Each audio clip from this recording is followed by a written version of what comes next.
My parents ignored my son's birthday. A week later, my dad tried to withdraw $2,000 from our joint account. I quietly canceled every single bill payment for them, and they collapsed completely. I'm Paige Greer, a remote office clerk in Minneapolis, raising my 7-year-old son Pax on my own.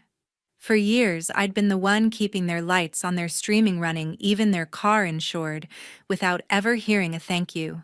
That Saturday, I threw the superhero party Pax had dreamed about, cape balloons floating across the living room, shield-shaped cookies on the table. I texted the family group, 2 p.m. at our house, don't be late. Mom shot back, we'll bring cake. Dad dropped a thumbs-up emoji. 2 o'clock arrived, then 3. Pax kept sneaking glances at the door between games with his friends. By 5, the last kid left, and still nothing, no call, no text. That night, I opened Facebook, and there they were, laughing at an old class reunion across town, beers raised high. Pax looked up at me and whispered, "Maybe they'll come tomorrow." I smiled and said, "Maybe." 7 days later, my phone buzzed. Bank alert, decline $2,000, Owen Greer. My own father had tried swiping the linked card 3 times in one afternoon. I sat there, heart racing, then pulled up the banking app and ended every autopay tied to them. Electricity, water, Netflix gone. Joint account closed. Money moved. Silence. If you've ever carried family who never show up, hit that like button and subscribe. I'm about to tell you exactly what happened next. 2 weeks before the birthday, I was juggling spreadsheets from my home office in our little townhouse near the frozen lake, the winter chill finally giving way to spring warmth outside the window.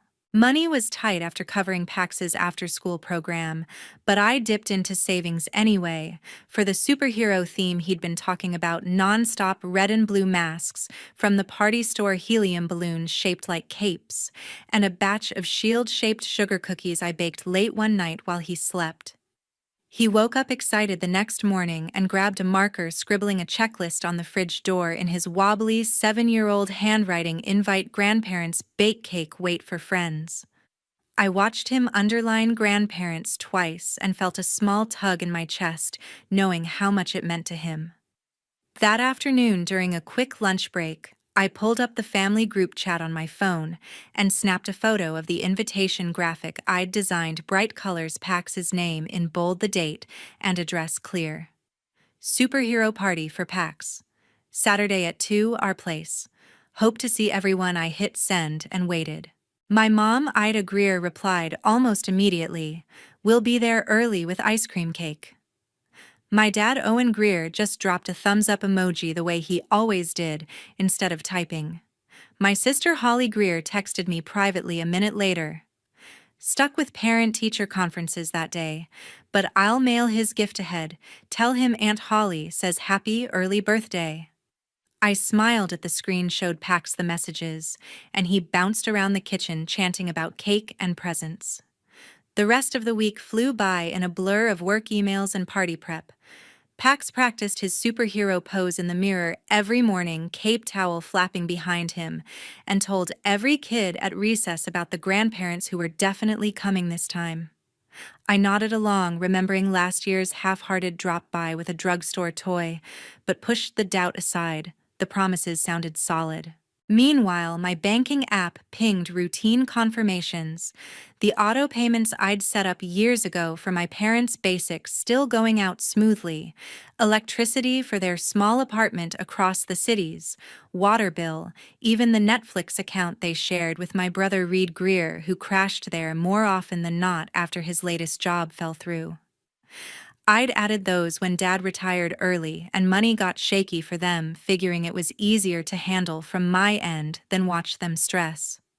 Reid had texted me separately a few days earlier, asking for a quick 50 for gas, and I'd Venmo'd it without questions the way I always did. It added up hundreds each month, but family helped family, right? I closed the app and focused on folding the last of the napkins into little shield shapes, telling myself this year would be different, that the party would make all the planning worth it. Pax helped blow up the final balloons, his cheeks puffing red, and we hung them across the living room archway, the house starting to look like a real hero headquarters. He crossed off another item on his list with a flourish, and I ruffled his hair already, picturing the smiles when everyone walked through the door. The big day finally arrived, and I woke up before the alarm, slipping out of bed to start hanging the last strings of balloons across the entryway while the coffee brewed. Pax burst into the kitchen still in pajamas, eyes wide, and raced to his room to pull on the superhero costume we'd picked out together. Bright red cape foam mask pushed up on his forehead like a headband. He helped me tape the final streamers to the walls, standing on a stool to reach higher, and we set the shield cookies on a platter next to the punch bowl I'd mixed with ginger ale and floating fruit slices. The house smelled like vanilla frosting and fresh popcorn from the machine I'd rented, and Pax kept spinning in circles, cape fluttering, practicing his entrance pose for when the door would open. By noon, everything was ready. The backyard cleared for games, even though the grass was still damp from morning dew. Pax changed the playlist on my phone to his favorite action theme songs, volume low enough not to overwhelm the neighbors. At 1:30, the first car pulled up, two classmates tumbling out with wrapped gifts and excited shouts. More arrived in waves, parents waving from the driveway before heading off, and soon the living room filled with laughter as kids pinned the emblem on the hero poster, blindfolded and giggling. I snapped photos on my phone, refilling juice cups, directing the piñata swing in the garage when the rain threatened outside. Pax darted between groups, showing off his cape, but every few minutes he paused by the front window, pressing his face to the glass to scan the street. 2 o'clock hit, then 2:30, and the games kept rolling, musical chairs with superhero music, a relay race passing a foam shield. Pax joined in fully, at first high-fiving friends after each round, but I noticed the glances growing longer, his steps slowing when he thought no one watched. The cake came out at 3 candles flickering as we sang, and he blew them out in one big puff, cheeks pink from effort. Everyone cheered, slices passed around on paper plates printed with comic explosions. That's when Pax tugged my sleeve and asked quietly, "Our grandparents lost Mom?" I knelt down, smoothing his cape, and told him they were probably just running late with traffic from the other side of the cities. He nodded but stayed close to the door, after that mask pulled down over his eyes like it could hide the worry. I tried calling Mom around 3:30, phone to my ear while wiping frosting from a kid's chin with my free hand. It rang straight to voicemail, her cheerful greeting playing before the beep. I left a quick message. "Hey, party's in full swing. Hope you're on the way," and hung up, forcing a smile for the group. Dad's line did the same, no answer. The games wrapped by 4:30, parents trickling back to pick up sugary, exhausted children. Pax waved goodbye from the porch, still in costume, but his waves slowed as the last car pulled away. 5 o'clock came, the house suddenly quiet except for the hum of the fridge. He started gathering crumpled napkins without being asked, stacking plates in silence, cape dragging on the floor behind him. I helped clean, loading the dishwasher while he carried trash bags to the curb, the spring air cooling as the sun dipped. By evening, we settled on the couch with leftover pizza slices, the TV flickering some cartoon he usually loved, but he barely touched his food. I pulled out my phone to check for missed texts. Nothing. Scrolling through Facebook out of habit, I stopped on a new post from the class reunion page Mom had liked months ago. There they were, tagged in photos from St. Paul, Mom and Dad at a long table, arms around old friends, red plastic cups, raised smiles wide under string lights. The timestamp read 3 hours earlier. I locked the screen fast, heart sinking, and glanced at Pax. He had wandered to his room, door cracked open. Peeking in later, I found him at his desk, crayons scattered, drawing a lone superhero standing beside a giant cake. No other figures around, just empty space where family should be. A week later, my phone vibrated on the desk during a mid-morning break from sorting client receipts. The caller ID showed the bank, and I answered, expecting a routine fraud alert or rate update. The woman on the line confirmed my details first, then explained that a secondary card linked to the account had been declined for a $2,000 withdrawal attempt. She read off the name Owen Greer and asked if the transaction was authorized. I said no, voice steady, and requested the full activity log while pulling the banking app up on my computer screen. The joint account opened a couple of years earlier when Dad mentioned struggling with fixed retirement income after some unexpected dental work drained their emergency fund. I added him as an authorized user to simplify things, thinking it would save time on constant transfers for rent gaps or pharmacy runs. Over months, it became the hub for their essentials. I'd log in regularly to cover the electric bill for the apartment they'd downsized, to schedule water payments, keep the Netflix active since they binged old shows together, and handle the car insurance when premiums spiked after a minor fender bender. It felt practical, especially with Reid crashing there during rough patches between jobs. The amounts added up quietly, but my remote clerk position covered it without dipping into Pax's college starter fund. Seeing the declined attempts laid out changed that.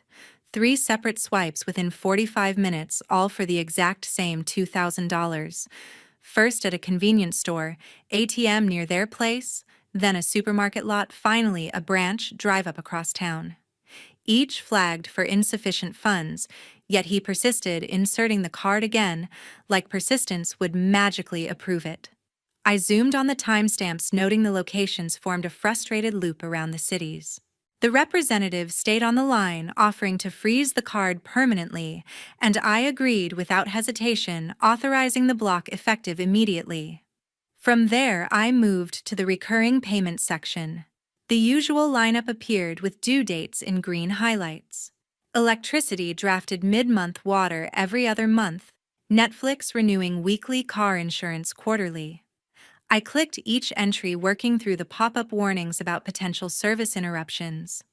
Confirmations followed in sequence: electricity removed from auto-draft, water, unlinked, Netflix suspended until further notice, insurance set to manual only. I kept going steadily until the list read, 0 active schedules. The closure form came next, a simple checkbox process requiring a reason code. I chose account consolidation, typed a brief note about streamlining personal finances, and submitted. The system processed it in seconds, balance transferring automatically to my solo checking account tied only to direct deposit and Pax's needs. An email confirmation arrived detailing the termination: secondary card invalidated, no further access granted. I archived the message, cleared the browser history for that session, and logged out for good. The house stayed quiet the rest of the afternoon, no incoming texts about failed payments or questions on the sudden changes. I didn't send any explanations or warnings, didn't dial to confront the attempts. Just powered down the laptop, started a load of laundry, and moved through the evening routine like the shift had always been coming.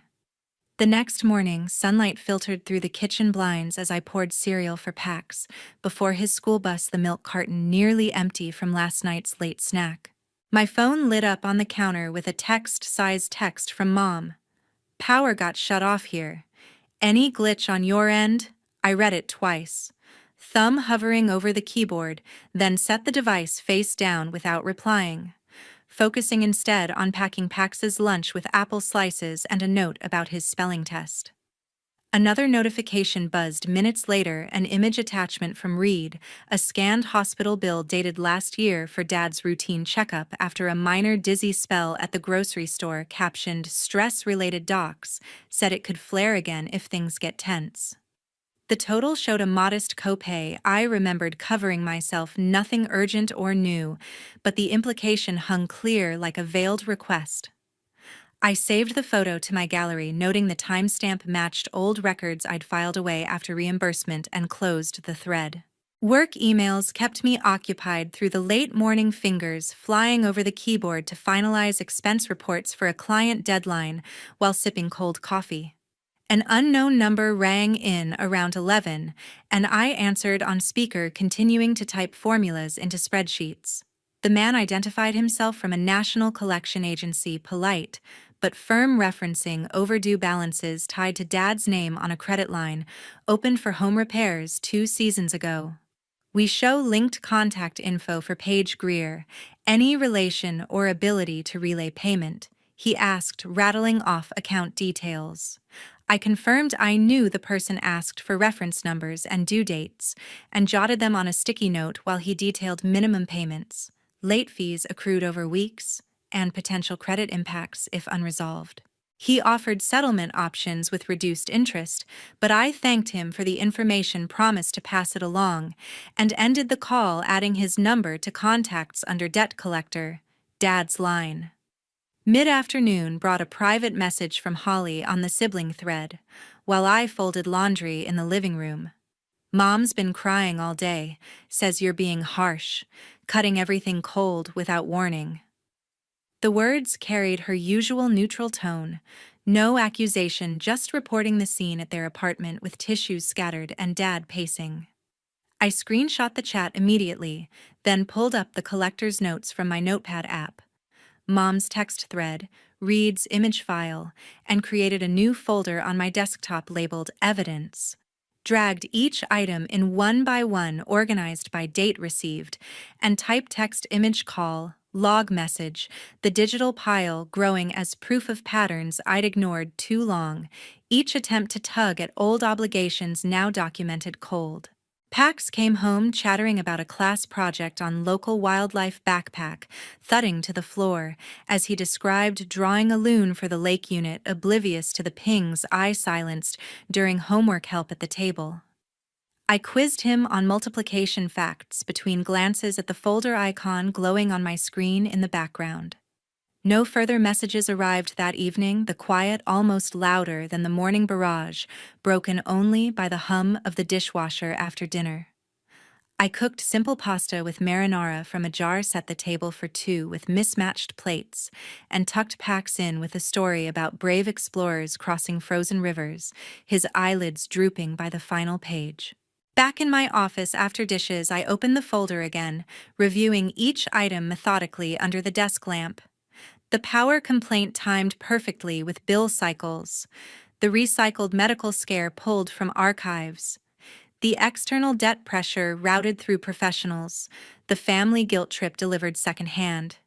Each piece fit a familiar script, attempts to pull strings now severed at the source.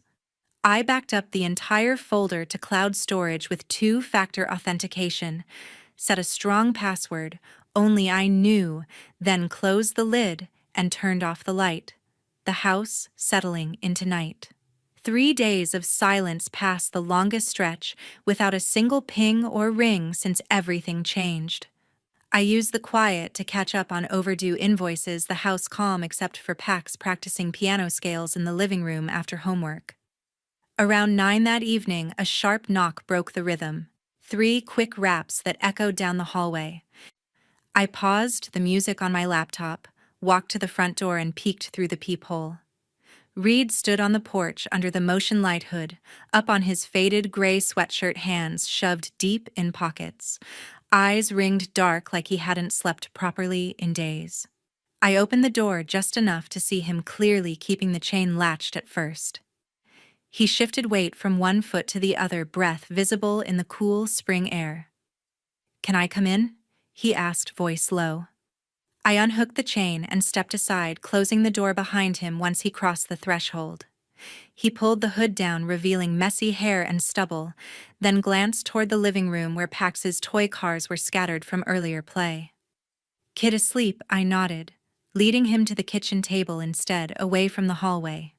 He sat without weighting, elbows on the wood surface, rubbing his temples. "I'm in deep." He started, not meeting my eyes.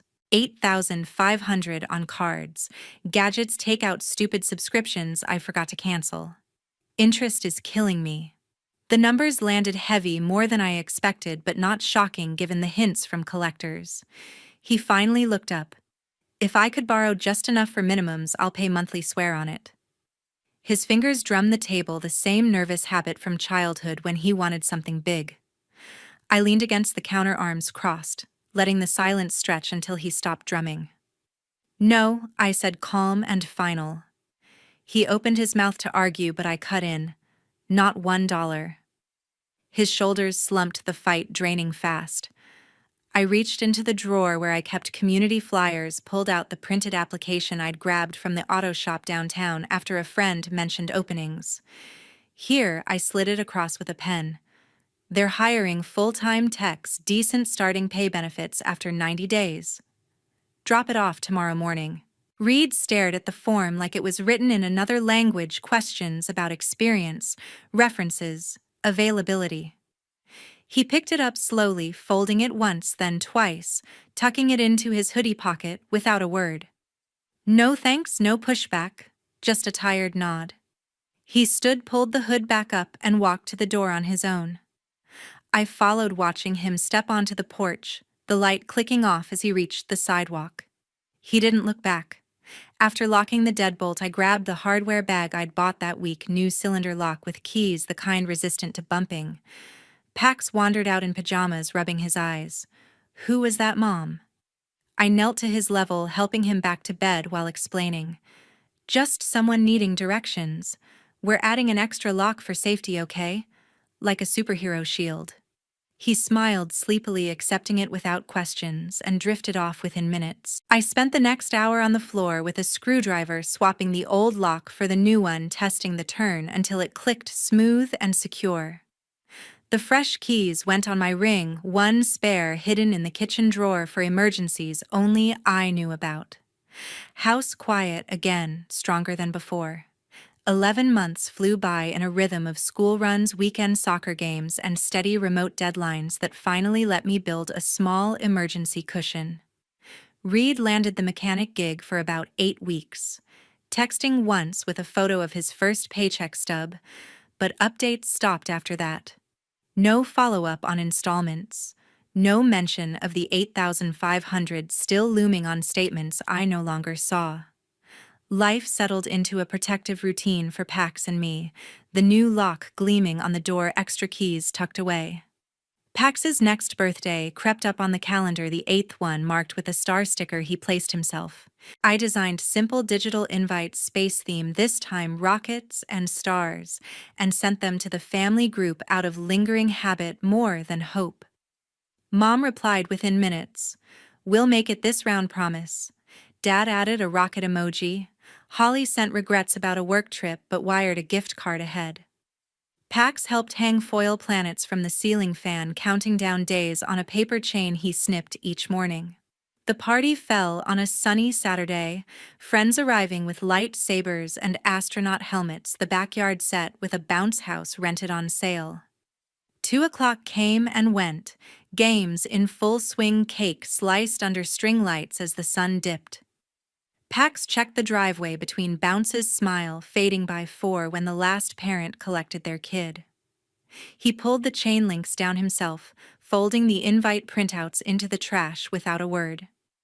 "We don't need to invite them anymore, Mom," he said quietly, voice steady for an 8-year-old.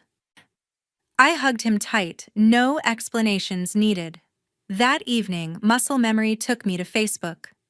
A local company picnic album popped up, Mom and Dad front and center at a folding table, paper plates piled high, old coworkers toasting retirement milestones. The post timestamp matched our party hours. I closed the app, heart heavy but resolved. The break became absolute. I blocked Mom, Dad, and Reid across phone, email, and socials numbers, deleted profiles, unfollowed. The locksmith returned to install a full deadbolt upgrade smart lock tied only to my fingerprint and Pax's in case of emergencies. I updated the school's emergency contact sheet, removing every relative except Holly, initialing the changes in blue ink. No drama, no announcements, just clean lines drawn. Consequences unfolded without my involvement. In Minnesota, rent unpaid for 2 months triggers an eviction notice after 14 days of non-payment. Theirs arrived taped to the apartment door, court date stamped 30 days out. They packed essentials into Dad's sedan and checked into a budget motel off the interstate, weekly rates eating into fixed Social Security checks. Reid's wages from a new warehouse job faced garnishment, state law caps at 25% for consumer debt, leaving him scraping by on the rest credit score, tanking below 500, new applications denied. Holly messaged one afternoon, "I get it, you did what you had to." No judgment, just acknowledgement from the one sibling who stayed neutral. Pac stopped asking about grandparents altogether, his world filled with teammates and art club instead. The house felt lighter, boundaries solid. Cutting ties wasn't revenge, it was shielding my son from people who proved unworthy of his trust. If family drains you without giving back, protect your peace first. Thanks for sticking with this story. To the end, I appreciate every listener. Drop your thoughts below. Have you ever had to draw a hard line with family? Like, subscribe, and share if it hit home.